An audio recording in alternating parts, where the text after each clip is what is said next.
and welcome to Mondays with Montanay, where we explore the topics that shape our lives and our communities, especially those communities that are the most marginalized. Tonight, we're going to delve into the realm of false information, rumors, and their far-reaching effects on our lives. And by the way, I'm your host, Edie Montanay, and with us tonight is a special guest, Mr. Paul Block. Paul is known for the Johnny Carson Show and producing some of Hollywood's brightest stars, such as Will Shriner, Richard Pryor, Jeff Foxworthy, and for some of you who might remember, the Stephen Banks Show. Today, we're going to dive deep into the world of misinformation, disinformation, and the psychological factors that contributed to their spread. And we want to explore why people believe and share lies, how this affects our society, and the ways to combat those ill effects. Welcome, Paul. How you doing? I'm well, and I thank you for having me here, and I'm happy to be here. Man, we're always glad to have you here. It's always good to talk about those old shows like Johnny Carson, like we don't see anymore, and some of those stars that we don't talk about anymore. I just want to say that when I left The Tonight Show to go produce shows on my own, at The Tonight Show I worked for Johnny, I worked for NBC, and I decided I wanted to go in business on my own. So the first thing you do is you write up a resume. And for 10 years after that, every time I did something else, the Carson Show would go down, down, down, till it was like the last thing on the end of 20 things on a resume. Mm-hmm. Any interview, any meeting I ever went to, all they ever wanted to talk about was Johnny Carson. Wow. Forget everything else I did. And I did a lot of good stuff. You know, in your days of producing, especially with producing people who are in the limelight, you've got to be used to people who give false information, misinformation, rumors, innuendos. What are some of the stuff that you remember about combating some of that stuff and some of the biggest lies you've ever heard? And well, I don't really remember the biggest lies. I've heard lies. I'm now 82 years old. I've heard lies for all of those years. The biggest lies, I don't know. You go back to the beginning, and you got the big blood libel lie that set up thousands of years of murder of Jews. Yeah. Not true, but enough people believed it to start killing people. Well. And that still goes to today, by the way. Well, how does that affect today? I mean, what is that like in your opinion, and what examples can we draw towards that? Well, where it goes today is when somebody invades a synagogue and shoots 9 people because they're Jews. Mm-hmm. Or when they march in Charlottesville chanting, "Jews will not replace us." Us, and I'm not sure who the us is, and I'm not sure, being Jewish, I'm not sure I really would want to replace any one of those people. Well, how about the insurrection? I mean, we're seeing a whole lot of effect come from it. That's the latest, biggest lie. Yeah. Who won the election? Wow. That's a lie. Donald Trump lies and lies and lies, and his minions and his friends and his followers line up after him to lie. And they know they're lying, and they just repeat it and repeat it and repeat it. Do you think they really believe that stuff? Maybe 10%, 15% of them do. But I think we can trace. I think we can trace the media lies back to Goebbels and Hitler. And Goebbels, I think it was Goebbels, invented the technique called the big lie. Yeah. And that was, if you lie, the same lie, over again and over again and over again, a certain number of people are going to start to believe it. And that's because that's the only information that they're being given. Because when Donald Trump tells a lie, and then his friends at Fox News repeat the lie, and now Trump will go back and he'll say, well, the people at Fox News are saying this, it must be true. Well, and he seems to be real good at it. He's great at it. Well, one of the things that would you agree that you can't have a conscience and be a big liar in that sense? Or? For me, the only way you can be a big liar and stay within the gates of heaven is if you're lying to save people's lives. Wow. Our journey tonight takes us to a startling statistic that is founded with the Pew Research Center. The study conducted after the 2016 election proved that a staggering 64% of adults believe that fake news stories that caused significant confusion, around 23% even admitted to sharing those fabricated political stories, both accidentally and intentionally. This illustrates the prevalence and consequences of misinformation and disinformation in our digital age. One of the ways it starts is some jerk, some liar on social media or in a podcast or in something else will say something that's a lie. Yeah. And then someone on Newsmax or Fox News or someplace else will report that as something that happened. Yeah. And now it's made it to big media. Yeah. So now everybody can start quoting the big media places that this is happening. And it snowballs. All snowballs, and it's all a lot of crap. Pardon the expression to those people who didn't want to hear that word. You know, we have to understand the landscape that differentiates between misinformation and disinformation. Misinformation involves getting the facts wrong, while disinformation is a deliberate attempt to mislead by intentionally distorting the facts. Some people are real good at it, too. Wow. I mean, some of the stuff that you hear on a daily basis about people and about things, and folks' lives are really affected in negative ways by that. Can you think of some of those ways that they're affected by this? I mean, you know, have you been lied on in your life? I've been lied on a lot. Okay. You know? Tell us one of the lies in your life that,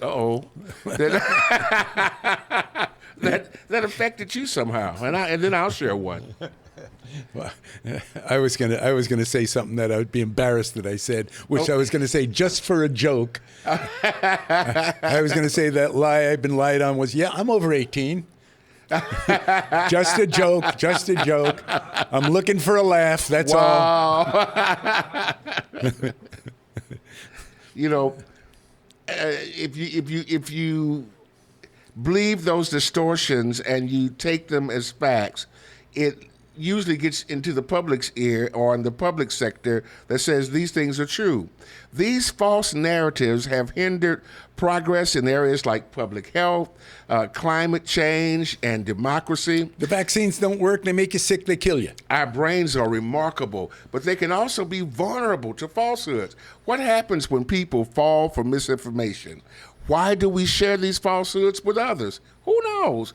During National News Literacy Week, the News Literacy Project and the APA conducted an insightful conversation that I saw about the cognitive processes that lead us to accept and spread false information. I couldn't believe it. We'll break down the factors that play in our heads and our hearts, even when we should know better.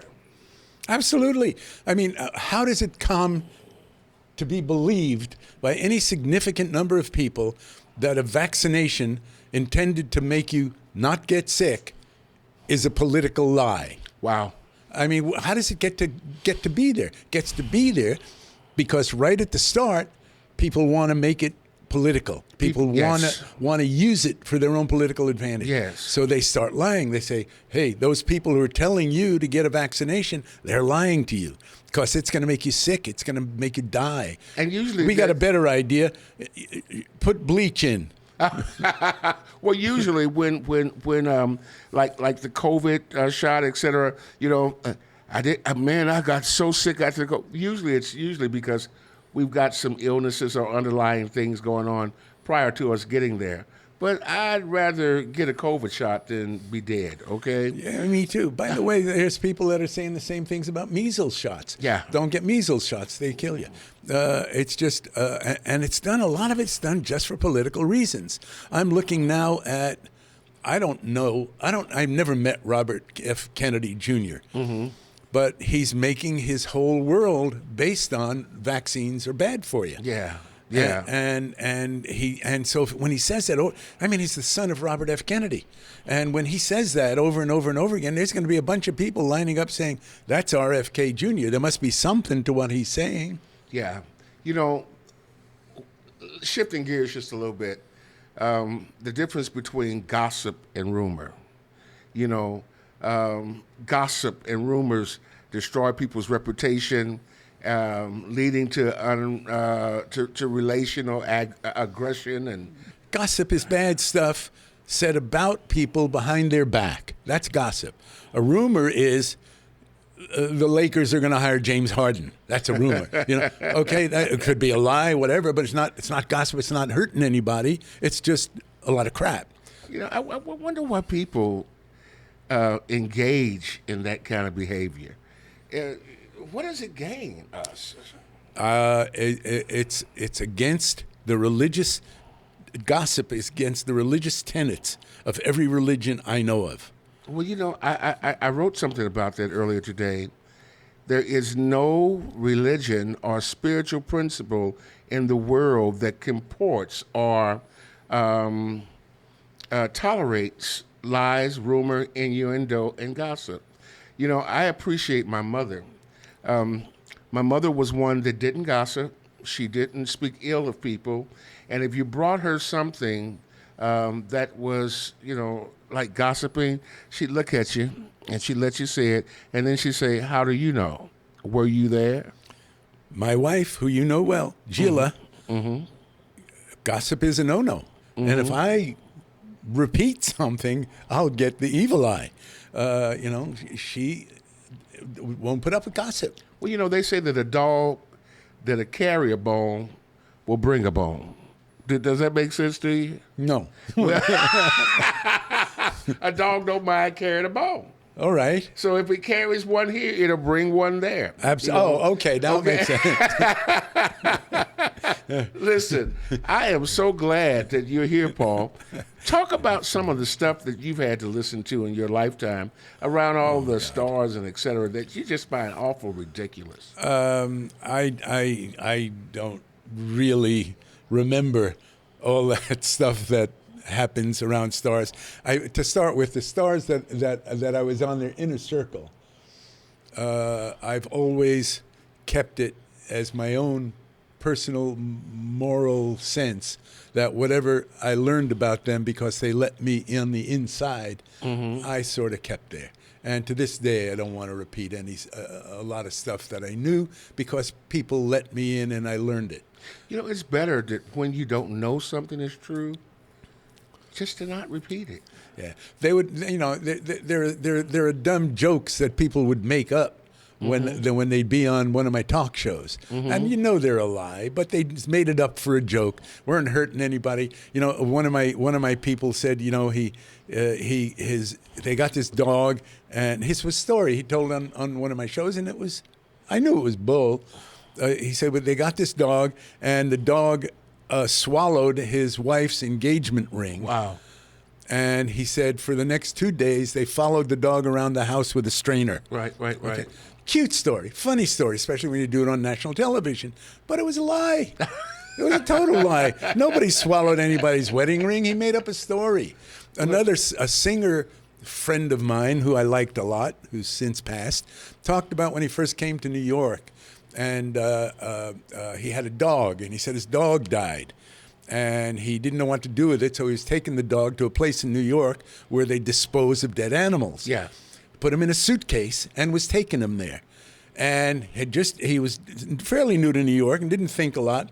And he wanted to get a soda, put the suitcase down on the corner, went to get the soda, came back, somebody had stolen the suitcase. And I knew that was a bull, but it was a funny story. Wow.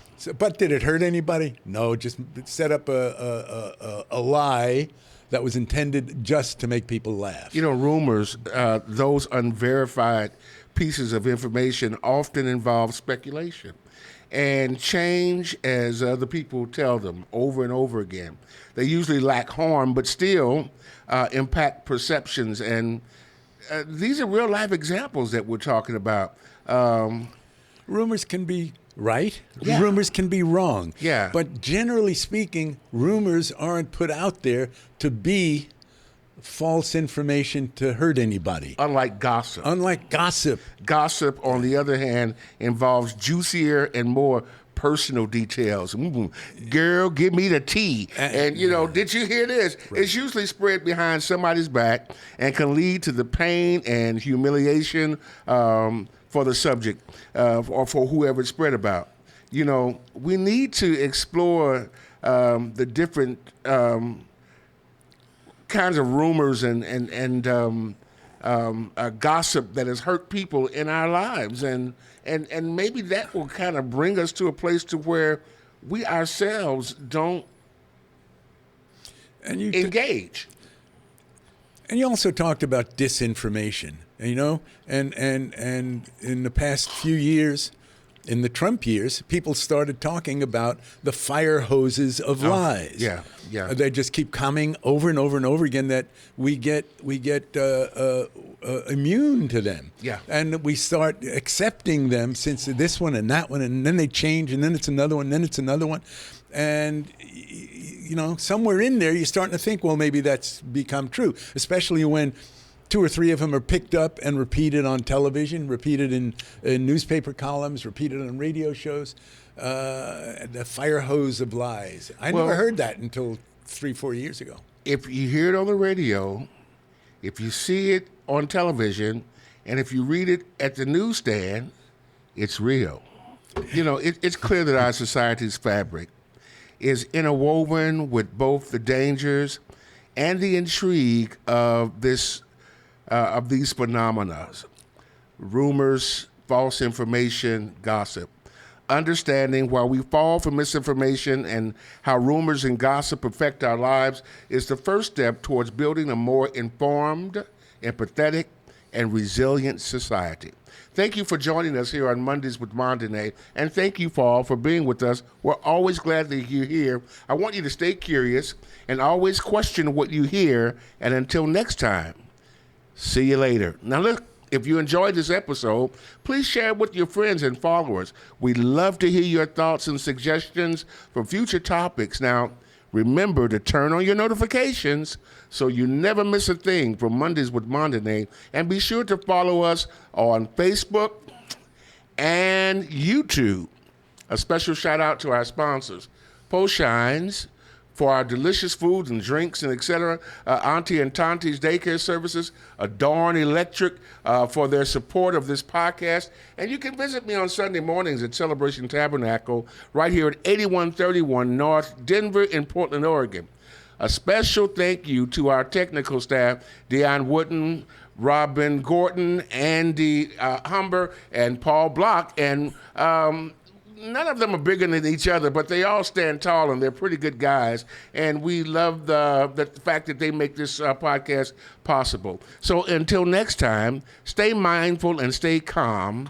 And remember, it's always important to play your part and do your best for God and country. Thank you for watching, and God bless you. Hey, I've got a real important announcement. I am so pleased to have finished my new book. It's called Maladies to Melodies. It's my memoirs, a story of my life and all the things that have made me who I am. Listen, it's going to be one of these covers, and I'd like you to help me make that decision. If you like the one that has the piano on it or just my charming face, let us know in the comments so that we can take your choices into consideration. It's going to be available to you in September, and I'm looking forward to sharing my life with you. God bless. Hey, it's time for you to come to Post Shine. Check out that catfish sandwich. Oh my goodness, is that the shrimp po' boy? Man, look at that chocolate chip cake. Man, I need to get over to Post Shines at 8139 North Denver right now because this food looks delicious. Or call if you'd like, 503-978-9000. And don't miss it, you'll be sorry. In times gone past, we find ourselves making excuses so that people remind that, ooh, I've got to get home and tend to the brand new missus. I need some time alone. Can't just wait until I finish texting on my phone.